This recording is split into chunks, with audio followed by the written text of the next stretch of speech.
Ensemble, continuons à lutter contre l'oubli de l'une des plus grandes catastrophes maritimes civiles de l'humanité, avec ses 1918 morts recensés et 64 rescapés.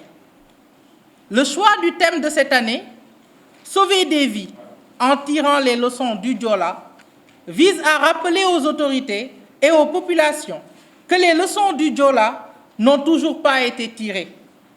L'incivisme, l'indiscipline et la corruption sont devenus des règles, des normes sociales. Les risques dans les services de transport sont toujours très élevés. Ceux qui sont chargés de veiller à la sécurité des populations baissent les bras. Les événements tragiques sur nos routes impliquant des bus de transport en commun au cours de cette année 2023 sont là pour l'illustrer. Cette rencontre avec la presse est l'occasion pour le comité de faire le point sur l'état d'avancement des 5 points du mémorandum régulièrement déposé sur la table du gouvernement depuis 2007. L'analyse de la situation que nous avions faite devant vous l'année dernière, à l'occasion du 20e anniversaire, reste malheureusement très actuelle.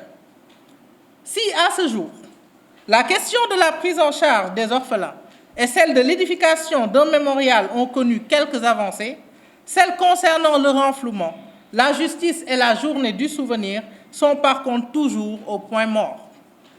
Le comité tient à rappeler aux autorités que les familles de victimes exigent toujours la construction d'un mémorial-musée pour assurer le devoir de mémoire et renforcer le système de prévention des risques et des catastrophes.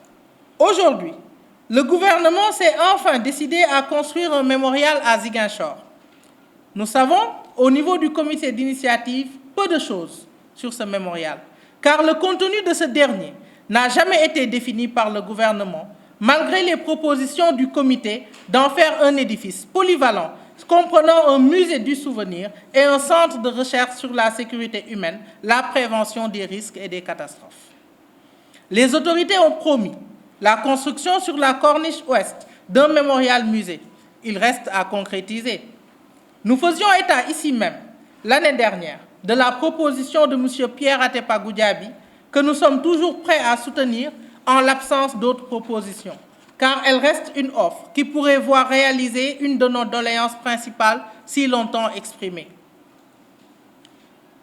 Que justice soit rendue également. 2 décennies après, nous avons le sentiment que les coupables de la plus grande catastrophe maritime du Sénégal ne sont pas punis. Nous sommes révoltés parce que le culte de l'impunité reste largement entretenu, voire même encouragé. Nous sommes inquiets aussi parce que cette culture de l'impunité peut, à tout moment, être encore à l'origine de préjudices irréparables à la société sénégalaise. Il s'agit aussi de l'assistance complète à tous les orphelins du Joola.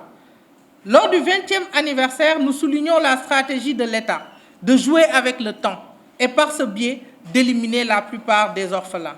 La création de l'Office national des pupilles de la nation a été salutaire, mais n'a pas permis de prendre en charge convenablement les orphelins du Joola. Certains n'ont bénéficié des allocations de prise en charge que durant 1 ou 2 mois.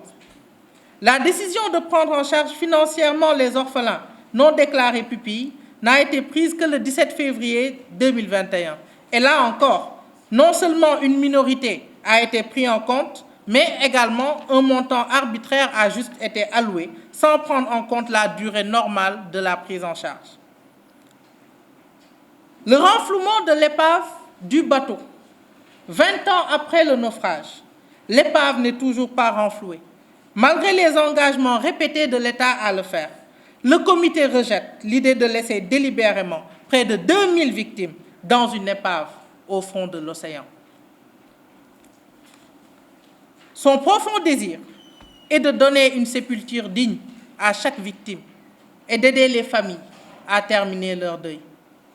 Et enfin, le devoir de mémoire. Nous avons un devoir de mémoire par rapport au Joola, par respect de la dignité humaine. Le devoir de mémoire pour le comité, c'est certes commémorer cet anniversaire, mais c'est aussi faire du 26 septembre une journée du souvenir. Non pas un jour férié, mais une journée du souvenir, à la mémoire des victimes du Joola, par une loi. Nous vous parlions ici même de la tragédie du 11 septembre 2001. Voilà 22 ans que l'Amérique en a tiré les leçons et honore tous les ans la mémoire des victimes pour que plus jamais ça. Le comité invite toutes les populations à se joindre à lui pour faire du 21e anniversaire une journée du souvenir. Le Joola est et restera une expérience traumatisante, mais nous sommes convaincus que nous n'avons pas de façon individuelle et collective tiré de cette catastrophe toutes les leçons utiles à notre sécurité et notre mieux-être.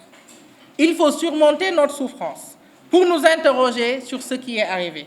Les mêmes interrogations sont toujours là. Nous sommes convaincus que nous n'avons pas encore les réponses utiles aux populations sénégalaises.